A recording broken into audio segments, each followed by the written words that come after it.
Այսօր հրաշալի ժամանակ ենք ունենալու, ինչպես միշտ իհարկե, երբ որ Աստծո խոսքը կա, փառաբանությունը կա, միշտ էլ հրաշալի ժամանակ ենք ունենում։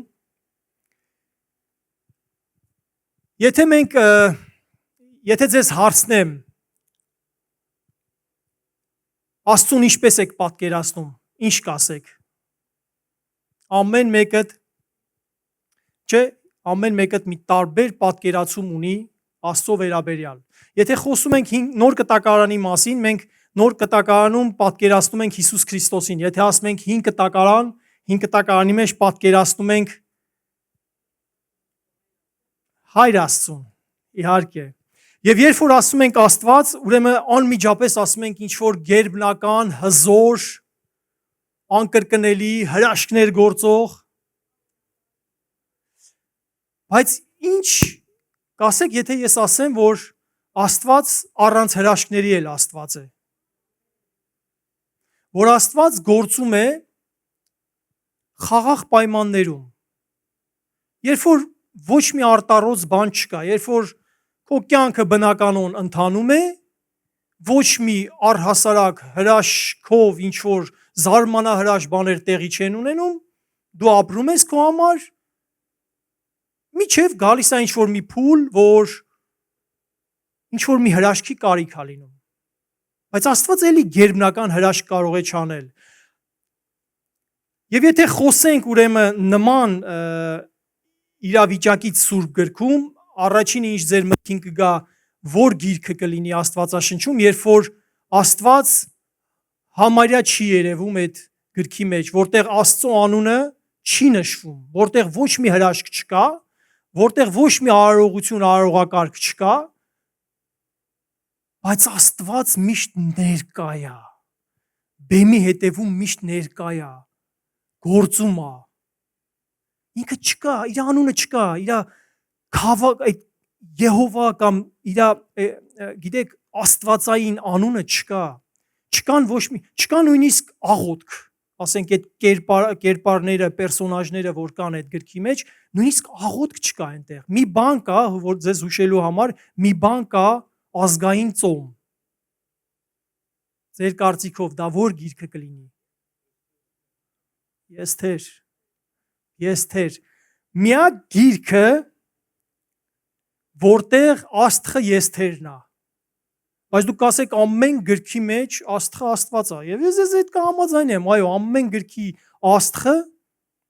Աստված է, եւ իհարկե Եստեր ինքն էլ գալիս է հեթանոսական Աստված Իշտարից, դե Եստերը իր անունը չէր, իհարկե իր հրեական անունը Ադասա էր, եւ Եստեր իր քաղդեացի կամ պարսից մարած անունն էր, եւ տեսնում եք ամբողջ գրքում չկա միտեղ, որ հստակ ասենք Աստված ինչ որ մի բան արեց, Աստված ներկա էր, Աստված գործեց, Աստված խոսեց, Աստված մանանա չիջացրեց, Աստված ծովը չճեղքեց, բայց միևնույն ժամանակ Աստված ամբողջ գրքի ընթացքում, ամբողջ պատմության մեջ ներկա էր։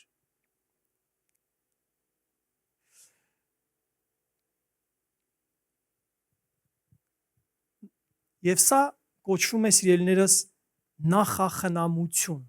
Ռուսերեն պրավիդինիե, Անդրանիկ եղբայր, եթե չեմ սխալվում, տենց է, չէ՞, պրավիդինիե կամ նախախնամություն։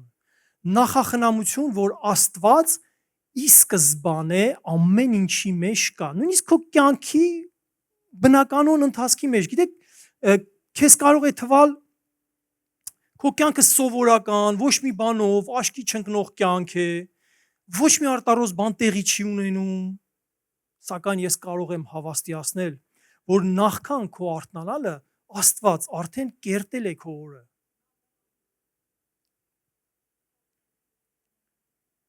Եվ Աստված անբնականորեն բնական շարժվում է քո կյանքի իրադարձությունների մեջ, յուրաքանչյուր իրավիճակներ ու ամեն բան բարի գործակից անելով իրեն սիրողների համար, ինչպես Հռոմեացիս 8:28-ն է ասում։ Աստված չի երևում, սակայն նրա շունչը ամենուր է։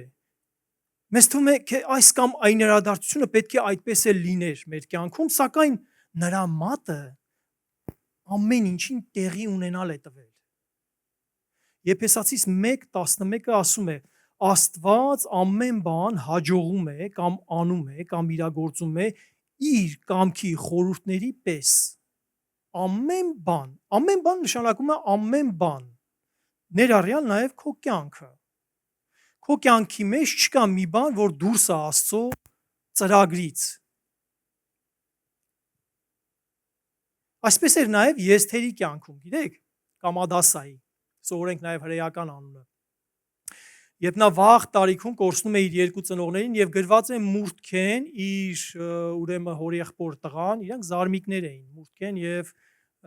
Եսթերը վերցնում է խնամակալության տակ, որովհետեւ Եսթերը ոչ մի այլ ուրեմն ազգական չուներ, բարեկամ չուներ։ Եվ իր կյանքի հետագա իրադարձությունները թվում է թե այդպես էլ պետք է ընթանային, բայց Աստված այդ իրադարձությունների միջոցով իր հրաշալի ծրագիրն էր իրականացնում իր Իսրայել ժողովրդի համար, որտեվ Աստված խոստացել էր 70 տարվա գերություն Իսրայել ժողովրդին, իր մեղքերի համար, Աստծո պատվիրաններին չհնազանդվելու համար, օտար աստվածների պաշտելու համար։ Աստված միշտ հետաձգել էր իր ծրագիրը, միշտ հետաձգել էր, թագավորած գրքերում երբ որ տեսնում ենք Աստված միշտ երբ որ թագավորը դարձի էր գալի ապաշխարում էր, ինքը հետաձգում էր, ասում էր լավ, քո օրոք չեմ անի, քո զավակների օրոք կանեմ, բայց եթե քո զավակներն էլ իմ ճանապարհներով ու պատվիրաններով ընթանան, էլի չեմ անի, բայց գալիս է մի պահ, որտեվ Աստված ասել էր, որտեվ Աստված տեսել էր, եւ դա իրականացավ, եւ Իսրայելը 70 տարի գնաց գերության, եւ 70 տարի հետո Աստված ասել էր պետք է լքես քո գերության երկիրը։ Եզրասի եւ Նեհեմիայի գրքերից ուրեմն մենք գիտենք, որ տեղի է ունեցել ընդհանուր առմամբ, երբ որ ասում ենք հայրենադարձություն, մեզ ծանոթ են ուրեմն Նեհեմիայի ժամանակ եկան, Պարիսպը կառուցեցին, բայց սիրելիներս եղել է ուրեմն 3 հայրենադարձություն, եղել է 3 տարբեր եղել է 3 գերության գնալ, ուրեմն 605 թվական, 597 եւ 586 թվական մեր թվարկությունից առաջ, երբ որ ամբողջովին Երուսաղեմը ուրեմն ավերվեց եւ եղել է 3 հայրենադարձություն։ Առաջինը եղել է ուրեմն Զորաբաբելի օրոք, բոլորս գիտենք, եւ Հևսեդեկյան Հեսուի մեծ քահանայապետի օրոք, որոնք եկան տաճարը կառուցեցին։ Միայն տաճարը կառուցեցին։ Հետո եկավ Եզրասը, Եզրասից հետո նոր Նեհեմիան եկավ եւ կառուցեց արդեն ամբողջ Պարիսպը։ Ուրեմն Զորաբաբելից մինչև Նեհեմիա 100 տարի ժամանակ էր անցել։ 100 տարի Պարիսպը չէր կառուցվել։ Նեհեմիան եկավ եւ գիտեք քանի օրում կառուցեց։ Գրված է 52 օրում։ 52 օրում կառուցեց այն, ինչը 100 տարի չէր կառուցվել։ Եվ սա էլ էր Աստծո գործը։ Եվ ուրեմն Եսթերի գրքից մենք իմանում ենք, թե ինչպես էր ապրում ուրեմն հրեա ժողովուրդը այդ ժամանակահատվածում ընթացքում։ Պետք է ուզում եմ այս ամեն ինչը դուք պատկերացնեք, պատմական միջավայրը, իրադրությունները, որպեսզի լավ հասկանաք, որպեսզի ասեն Եսթեր, դուք արդեն այդ գիրքը անկիր իմանաք։ Եվ Եսթերը ուրեմն ընկնում է ժամանակագրական առումով, ընկնում է ուրեմն Եզրասի եւ Նեհեմիայի արանքում։ Եզրասի եւ Նեհեմիայի արանքում թագավորների անուններից ենք իմանում, որովհետև Զորաբաբելի օրոք գրված է Դարեհ թագավորներ, Եզրասի օրոք Կյուրոսն էր, իսկ Նեհեմիայի օրոք Արտաշեսն էր։ Իսկ Եսթերը գրված է հենց առաջի գլխից եւ Ասուերոսի, սա էր այն ժամանակվա Պարսից մարած թագավոր Ասուրիոսը, կամ ուրիշ անուն ուներ, որին ճանաչում ենք Քսերքսես անունով։ Ով որ տեսել է 300 սպարտացիները, անմիջապես կհասկանա։ Իմիջիալոց 300 սպարտացիները դա իրական պատմություն է եւ տեղի է ունեցել հենց այս թագավորի օրոք։ Ասուրիոս թագավորի կամ Քսերքսես թագավորի օրոք, երբ որ 300 սպարտացիները հռոմեական կայսրությունը այդ ժամանակ իր վերելքն էր ապրում, Ալեքսանդր Մակեդոնացին տարիներ հետո գրավելու էր ամբողջ աշխարհը, որը հիմի Պարսից մարած ուրեմն տիրապետության տակ էր, որից առաջ Բաբելոնն էր։ Հասկանում եք, ուրեմն ինչա տեղի ունենում Բաբելոնը, Նաբուգոդոնոսորը, Դանիելի երազում, Աստված Դանիելին մեկնում է, որ մի թագավոր եմ ուրեմն զորացնելու, որը գալու է իմ ժողովրդին քշի ուրեմն գերության։ Բայց գիտենք, որ Բաղդասարի օրոք Նաբուգոդոնոսորի տղայի կամ թոռան, ավելի շատ թոռն էր, քան տղան, որը ինչ է անում, տաճարի անոթները դուրս է հանում եւ սկսում է խնջույք անել։ Եվ Տերը այն ձեռքը, որ գալիս է գրում է, Բաղդասարի օրոք էր, որ նշանակում է կշերքով քեզ կշռեցի եւ թեթև գտնվեցիր եւ քո թագավորությունը քո ձեռից առնելու եմ։ Եվ ով է առնում այդ թագավորությունը? Դարեհը, Պարսից մարած թագավորությունը, որտեվ Դանիելը մարգարեացել էր Նաբուգոդոնոսոր ոսկի գլուխը արձանի դու ես, արծաթի կուրծքը դա Պարսից մարածն է, այնուհետև գալիս է հունաց իշխանությունը, հռոմեական իշխանությունը եւ նոր վերջում գալիս են հասնում են ոտքերի մասին։ Եվ Դանիելը հստակ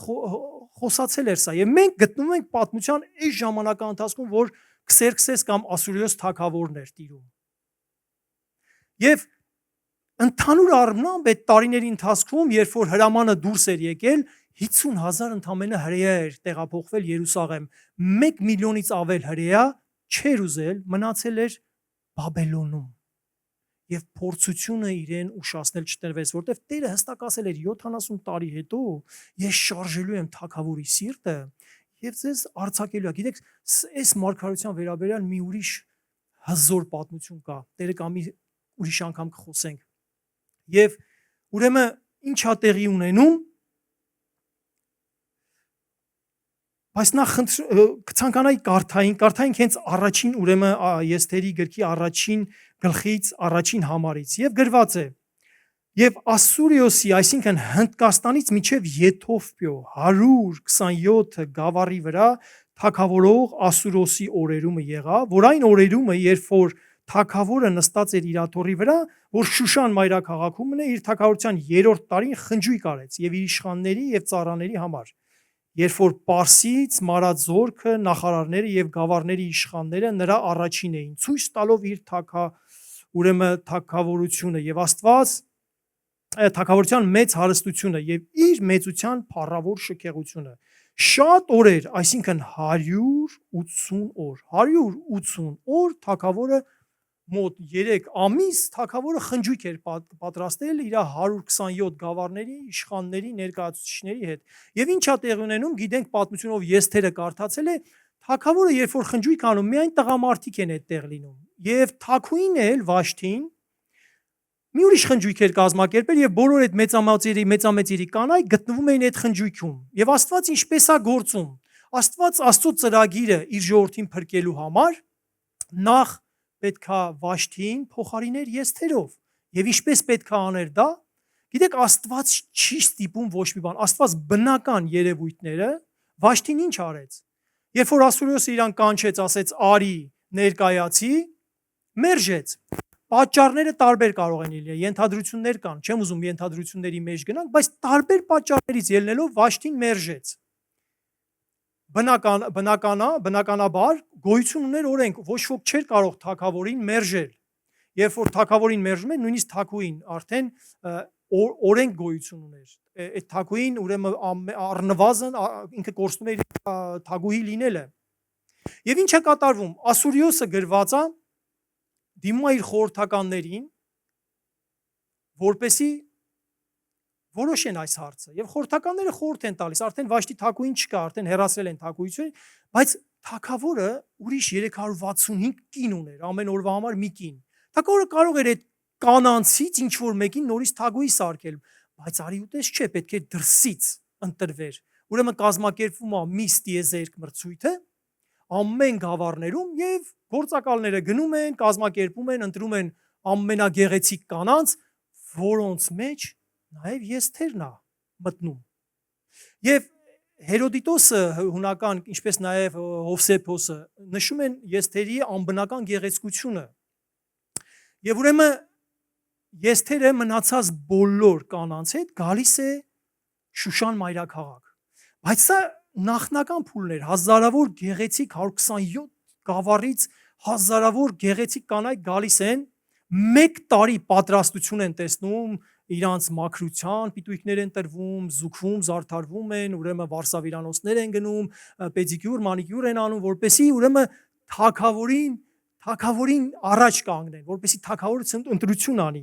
Եվ ինչ ենք տեսնում մենք 2-րդ գլխի 15-րդ համարում։ Գրված է. Եստերը շնորհ գտավ բոլոր իրեն տեսնողների առաջին։ Դա այդպես հենց եղավ, էլի, հա, ուրեմն Եստերը շնորհ գտավ։ Եվ դա հերիք չի 2-րդ գլխի 17-րդ համարն էլ ասում է եւ թագավորը Եստերին բոլոր կանանցից ավելի շատ սիրեց։ 365 հատ կին ուներ, պլյուս այդ բոլոր տեսակի զարմանալի ու զարմանահրաշ աղջիկներից հենց Եստերին պետք է հավաներ։ Միգուցե գնանք առաջ։ Եստերի շնորհիվ բնական է մուրթ քենել, մուտքագործում պալատ։ Եվ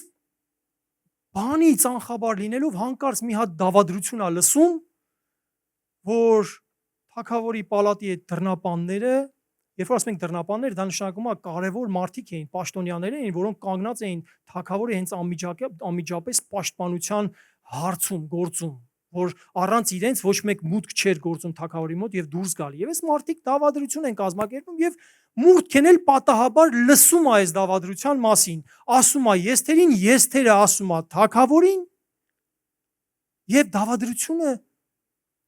տեղի չի ունենում։ Եվ ինչա տեղի ունենում, մուրթքեի անունը գրվում է թագավորների հիշատակած գրքում։ Գրվում է, հիշեք, այս բառերը հիշեք, գրվեց թագավորների հիշատակած գրքում։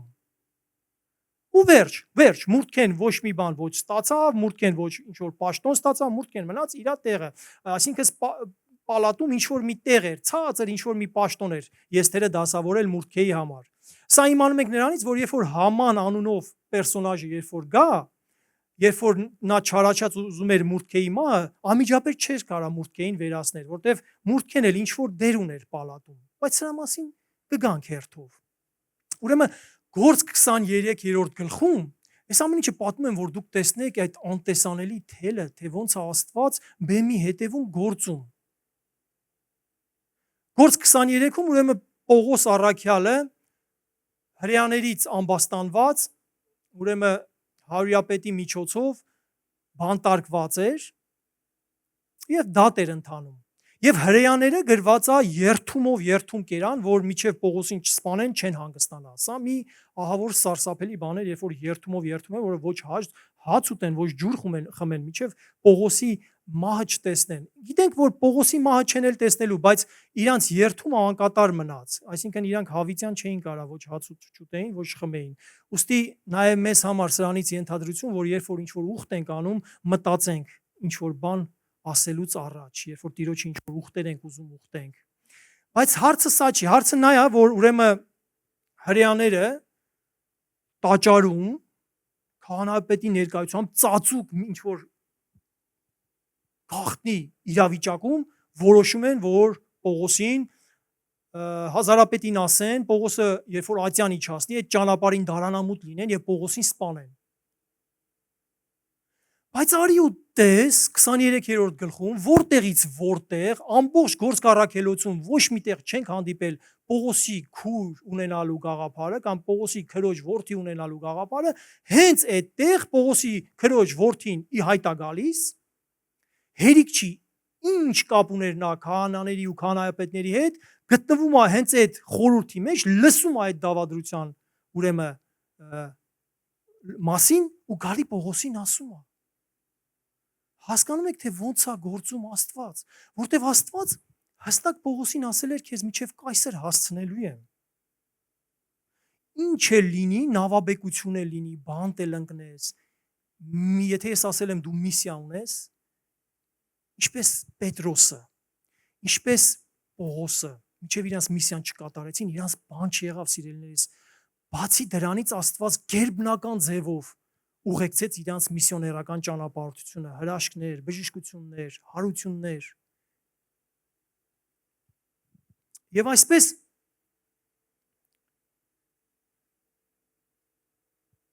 այս ամենը հիանալի կլիներ, եթե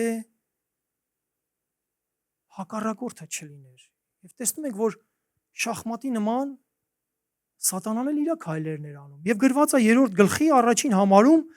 Այս բաներից հետո, ուրեմն այս ամենից հետո ինչ որ մենք տեսանք, Ասուրիոս թագավորը մեծացրեց ուշադրություն Ագագացի։ Այս բառը հիշենք։ Որդի, ուրեմն Ադաթայի որդի Համանին եւ բարձրացրեց նրան եւ նրա աթոռը իր հետ եղող բոլոր իշխաններից վեր դրավ։ Թվում է սովորական երևույթ պետք է դիտվի պալատական կյանքում, որտեղ միշտ էլ ոմանք պաշտոն են ստանում, ոմանք պաշտոն են կորցնում եւ բացի մարդկային ուրեմն գործոնից, որ Համանի սիրտը հպարտացավ այնքանով, որ ուզեց, որ բոլորը, քանի որ ինքը դարձել էր, կարելի ասել, թագավորից հետո երկրորդ մարդը, բոլորը իր առջև պետքա ծնկի գային։ Գիտեք, Առակաց 16-18-ը հետեւյալն է ասում։ Ասում է կործանումից առաջ հպարտությունն է գնում։ Համանը հպարտացավ։ Համանը ուզեց, որ բոլորը իր առջև ծնկի գան, բայց կար մեկը, որ ծնկի չէր գալու, եւ մենք գիտենք ով էր դա։ Եվ դա հրեա Մուրդքեն էր։ Եվ Համանը ահավոր չարությամբ լցվեց Մուրդքեի հանդեպ եւ կարար Համանը այնպես աներ, որ իր պատիժը միայն Մուրդքեին վերաբերվեր, բայց ուրեմն տեսնում ենք, որ Համանը որոշեց ոչ միայն Մուրդքեին, այլ ամբողջ Մուրդքեի ազգը վերացներ, այսինքն Իսրայել ժողովուրդը։ Եվ գիտեք, սա ոչ առանց ինչ որ մեկի շշնջոցների եւ փսփսոցների։ Հասկանալու համար պետք է հասկանանք, թե ինչու է Սուրբ Հոգին շեշտել Համանի Ագագացի լինելու պարագան։ Երբ որ գնանք առաջին Թագավորաց 15-րդ գլուխը, այնտեղ մի հատ sense պատմություն կա։ Սավուղը պետք է կռվեր Ամաղեկի հետ։ Սամուելը գալիս է եւ Սավուղին հստակ պատվիրում, ասում է, փորձեմ ուրեմն իմ խոսքերը ուղղեմ, ասում է ուրեմն ոչ մեկին կենթանի չթողնես, ոչ մի ավար չվերցնես, միջև վերջ կկոտորես, կվերջացնես այդ ազգը։ Բայց Սավուղը ոչ միայն ավար է վերցնում իրեն, այլև Ամաղեկի թագավոր ում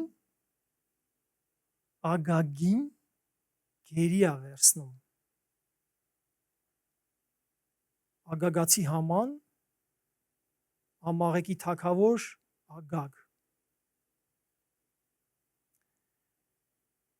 Եվ երբ որ Սամուելը բարկացած ասում է ինչ արեցիր, ասում է դե Տիրոջը զոհեր մատուցանելու համար եմ արել։ Եվ այստեղ մենք հանդիպում ենք ուրեմն հանրաճանաչ այն խոսքերին, որ մենք շատ ենք սիրում ասել, միթե Տերը հավանում է ողջակեզների եւ զոհերի, ինչպես Տիրոջ ձայնը լսելուն։ Առաջին Թագավորաց 15:22-ն ասում։ Ահա հնազանդությունը զոհից լավ է եւ ականջ դնել է խոյերի ճարպից։ Սավուղ, եթե ես քեզ ասում եմ ոչ ոք կենթանի չմնա, դա չեմ ասում հենց այնպես, այլ ասում եմ իմ կատարյալ ծրագիրը ձեզ համար իրականացնելու համար։ Սավուղի այս անհնազանդությունը ոչ թե իրան թագավորություն է արժենում, այլ ամբողջ մի ազգի դնում է կորստյան վտանգի առաջ։ Ամաղեկը նախ ուրեմն ասեմ, որ երբ որ Ագագին գերի է վերցնում, դրա հետ նաև շատ ամաղեկացիներ փախնում են, ազատվում են։ Եվ այս Համանի նախնիները այս ամաղեկացիներն էին, եւ Համանը հաստատ գիտեր այս պատմությունը։ Ամաղեկը հին կտակարանում մեղքի խորհրդանիշն է։ Երբ որ Իսրայելը անապատից դուրս էր գալիս, Ամաղեկը այն առաջի ազգն էր, որ միշտ հարձակվում էր եւ մեծ վնասներ էր ուրեմն պատճառում Իսրայելին իր Քանանի երկիր մուտք գործելու ճանապարհին։ Եվ մենք էլ երբ որ մենք այս աշխարհից ուրեմն դուրս ենք գալիս, եթե ինչպես Աստված էր պատվիրել Ամաղեկի հարցերը չլուծենք մինչև վերջ, մեղքի հարցերը չլուծենք մինչև վերջ, մեղքը կամ Ամաղեկը մեր կյանքում միշտ գլուխ է բարձրացնելու եւ միշտ մեզ պարտության է մատնելու։ Եվ դրա համար երբ որ անձը ապաշխարում է, քրիստոնյան ապաշխարում է, պետք է իր ամեն մեղքերից միաժամանակ, միահամուռ կերպով հրաժարվի։ Եթե ոչ, գալու են այդ մեղքերը, անցյալի մեղքերը գալու են եւ Իսրայելի նման ստիպված ես լինելու ամեն ժամանակ պատերազմելու եւ միայն Աստծո նախախնամության շնորհիվ եւ գերբնական միջամտության շնորհիվ ենք, որ մենք կենթանի ենք մնում։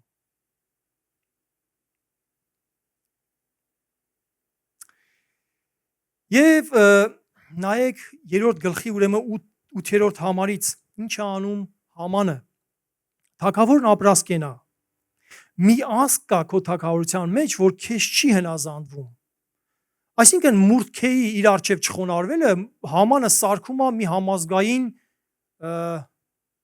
խնդիր, խնդրեմ։ Եվ թագավորությանը ուրեմն Համանը սկսում է թագավորին համոզել, թագավորությանը վտանգ է սպառնում։ Ուստի հրաման տուր ինձ վերացնեմ նրանց եւ նրանց ունեցվածքը մտցնեմ գանձարան։ Ուրեմն 127 գավառ Պարսից մարած թագավորությունում բազում ազգեր, պատերազմի վտանգ այն ժամանակ սրընթաց, աճող հունական, ուրեմն կայսրության հետ, իհարկե գումարի պահանջարկ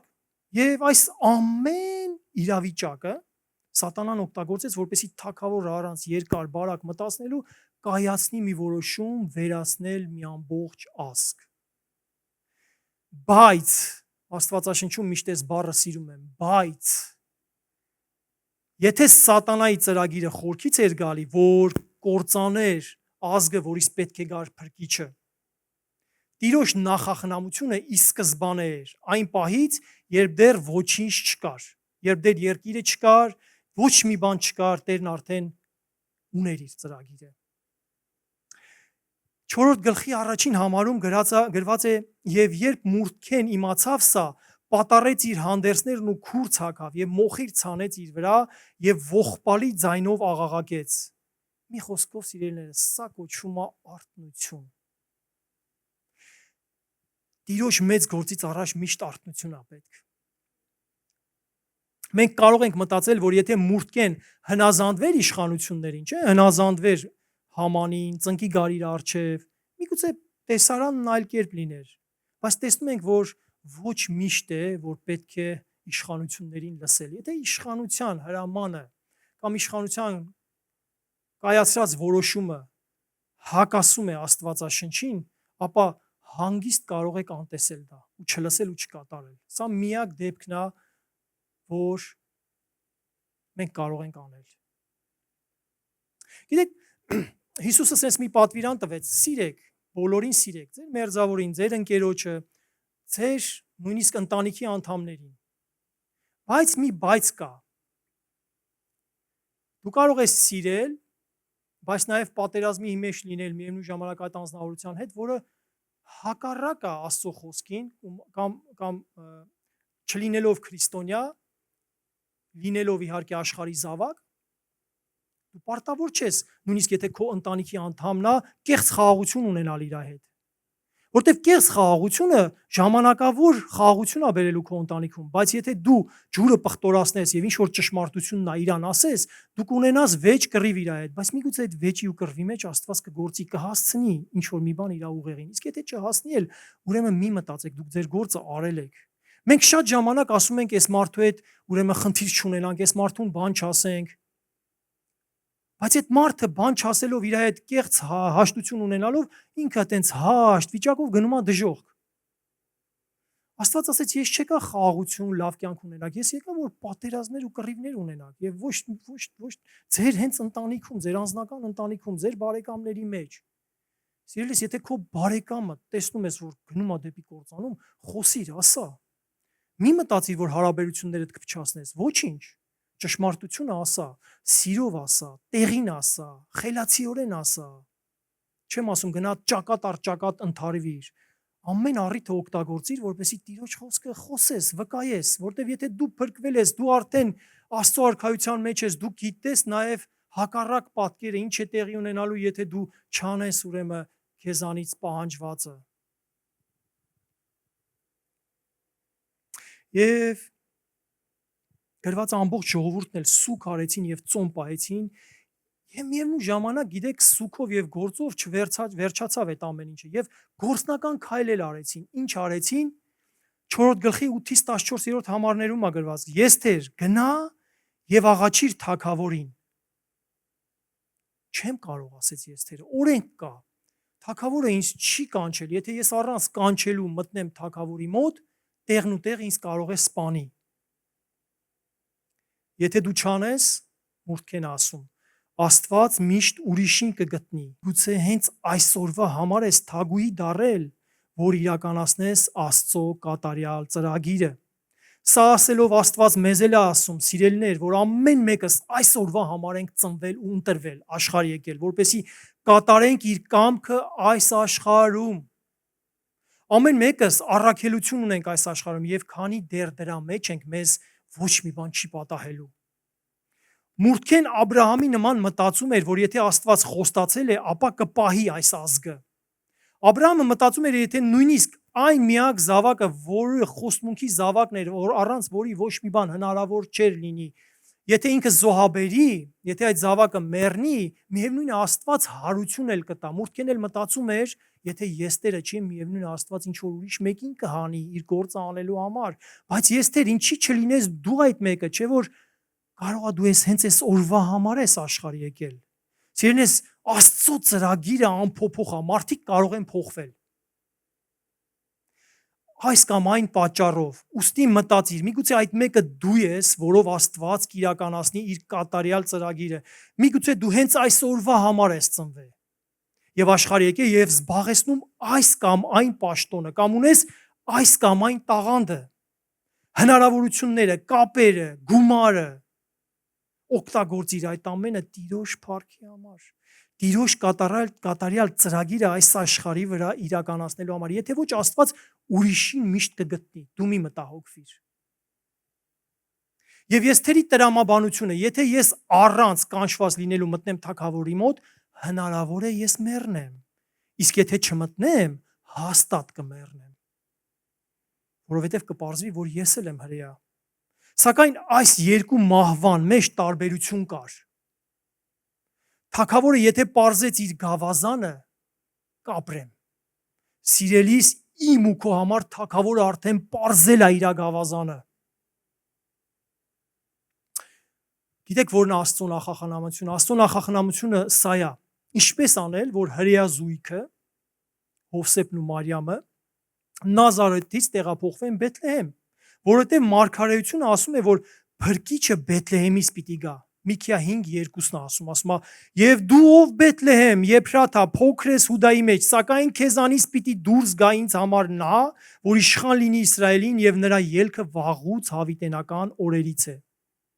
Առակաց 21:1-ն էլ հետեւյալն է ասում. «Քանի որ թագավորների սիրտը ջրի վտակների պես է Տիրոջ ձեռքին, որ կողմ ուզենա կդարձնի, ուստի Տերը թագավորի ձեռքով ստիպեց հրեաներին, այդ թվում եւ Հովսեփին եւ Մարիամին վերադառնել իրենց ծննդավայր, այսինքն Բեթլեհեմ, Մարթահամարի անվան տակ, որովհետեւ մարգարեությունը այդպես էր ասում, իրենք ապրում էին Նազարեթում, բայց փրկիչը պետք է Բեթլեհեմից գար։ Եվ ինչպես անել։ Ինչպես անել, որ հրեա քարոզիչը մինչև հռոմեական պալատ հասնի։ Շատ հեշտ։ Ծնվի հռոմեացի եւ ունենա այդ իրավունքը կայսրին բողոքելու։ Ինչպես անի, որպեսի սովի ժամանակ մի ամբողջ ժողովուրդ փրկվի, հաց ունենա, տեղափոխի նրանց մի երկիր, որտեղ առատ հաց կա, եւ տա մի կառավարիչ, որ իրենցից է, իր ժողովրդից է։ Սա է Աստծո նախախնամությունը, իրավիճակները օգտագործել իր կատարյալ կամքը իրագործելու համար։ Եվ այստեղ նույնպես թագավորը ոչ միայն չսպանեց Եստերին, մենք տեսնում ենք, այլ նրա իսկ խնդրանքով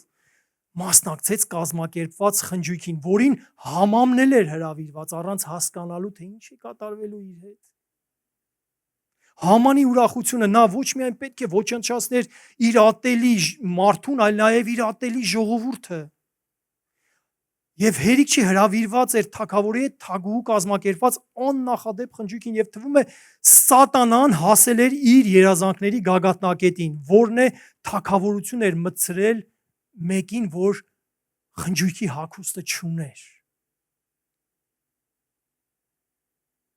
Սակայն գերբնական բան տեղի ունենում գիտեք, սովորական բան, բայց որ խորանում ենք մի գերբնական բան։ Թագավորը չի կարողանում քնի։ Գրված է հենց այդ պահին, որ պետքա ուրեմն հաջորդ օրը այդ խնջույքը լիներ, Գիշերը չի կարողանում ուրեմն թագավորը քնի եւ վերակենում։ Եվ թագավորը, որ 1000 ու մի ձև ուներ իր անքնությունը ուրեմն կրճատելու համար, ինչ անում, վերցնում է եւ կարդում է ժամանակագրության գիրքը։ Եվ գիտեք ինչ է հայտնաբերում, որ Մուրդքե անունով ինչ որ մեկը իրեն փրկել է դավադրությունից եւ հարց է տալիս իր պալատականներին. արդյոք ինչ որ մի բան արել ենք այս Մուրդքեին։ Ասում են ոչ։ Եվ այդ ժամանակ ասում է ով կա, Hamanն էլ այդ ժամանակ զուգված զարդարված արդեն առավոտյան դեմ եկել էր, որ ասեր, որ խնջույքից ուրեմն առաջ գնալուց առաջ նա մի հատ լավ 30 մետրանոց կամ կանգուն ոտնաչափ փայտ էր պատրաստել, փայտից ցող։ Իմիջիայլոց ասեմ ձեզ, հռոմեացիները չեն հնարել ուրեմն խաչելության գաղափարը, այլ Պարսից մարած թագավորության ժամանակ է դա, եւ սա տեսնում ենք ուրեմն Համանի պարագայում, երբ որ նա իր տան բակում մի հատ մեծ փայտի ցից է ուրեմն պատրաստում, որ Մուրդքեին այդ փայտի վրա գամի եւ գալիս է առավոտ շուտ խնջույքից առաջ, որպեսի թագավորին խնդրի, որ Մուրդքեին ուրեմն մահապատժի ենթարկի։ Բայց գիշերը Աստված բնական, բայց գերբնական ձևով գործել էր։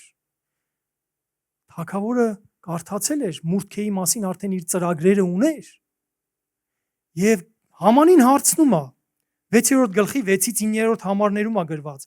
Ինչ անենք այն մարդուն, որին թագավորը ուզում է պատվել։ Պատկերացրեք Համանի ուրախությունը, ելում թագավորը կցանկանա պատվել, եթե ոչ իրեն։ Պատկերացում անգամ չունենալով, որ այդ մարդը կարող է ինքը չլինել։ 10 կույսերի առակում այն 5 կույսերը չէին էլ պատկերացնում, որ իրենք ընտրված չեն։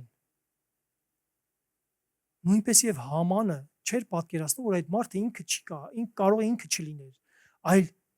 ինչ որ մեկը, որ դրանից տեղյակ էլ չի, բայց ունի հույս եւ հավատք։ Եվ ընտրվեց մեկը եւ ստացավ բոլոր թագավորական պարգևները, որ չեր էլ պատկերացնում։ Համանի ձեռքով պատրաստված փայտը խորհրդանիշն է Գողգոթայի խաչի, որին գանվելով Հիսուսը ջախջախեց սատանայի գլուխը եւ այն խաչը, որ պատրաստվել էր Մուրդքեի պարտության համար, Համանի պարտությունը դառավ։ Որտեւ ինչպես Եսթերը թագավորին բացահայտեց Համանի նենգ մտադրությունը, այնպես էլ Աստված իր որդու միջոցով ցույց տվեց իր մտադրությունը։ Եվ Համանը միշտ թագավորի մոտ բողոքելու էր Իսրայելից, իսկ թագավորի սիրելին միշտ բարեխոսելու է իր ժողովրդի համար։ Եվ թագավորը մի հրովարտակ էր, մի օրենք էր ուրեմն կայացրել եւ ուղարկել իր բոլոր 127 գավառները, որ այսինչ ամսվա այսինչ օրը ամեն մեկը թող դուրս գա եւ կոտորի հրեաներին։ Եվ այս օրենքը, որ բարի էր թագավորի համար, որտեվ Համանը ասել էր, որ այդ ազգը չի ենթարկվում քեզ թագավոր, քո կանոններն ու օրենքները չի պահում, դու օրենք ես տվել, որը բարի է, մեզ համար է, մեր փրկության համար է, բայց այդ ժողովուրդը չհնազանդվեց։ Եվ եթե չհնազանդվեց, ուրեմն մահվան է արժան, եւ այդ օրենքը չէր կարա Աստված հետ կանչեր, ոչ թե Աստված, այլ թագավորը հետ կանչեր։ Օրենքը բարի էր, բայց այն զորություն ուներ սպանելու, որտեղ օրենքով ի հայտ եկավ մեղքը։ Եվ մեղքի վարձքը մահն է։ Եվ ուստի ինչ է անում թագավորը։ Մի ուրիշ հրամանա մեջտեղ բերում, մի ուրիշ ուխտ, որ հրեաները կարող են պաշտպանվել։ Եվ նորը հինը չի վերացնում, այլ գալիս է հինը թարմացնելու, լրացնելու եւ ավելի կատարյալ անելու։ Եվ դա հետեւյալն էր. ով հավատաց կփրկվի, եւ ով չհավատաց, արդեն իսկ դատապարտված է ըստ թագավորի առաջին հրովարտակի։ Ուստի սիրելիներս, Աստծո նախախնամությունը առաջնորդում է մեզ Քրիստոսի արդարությանը, առանց որի անհնար է երկնքի արքայությունը։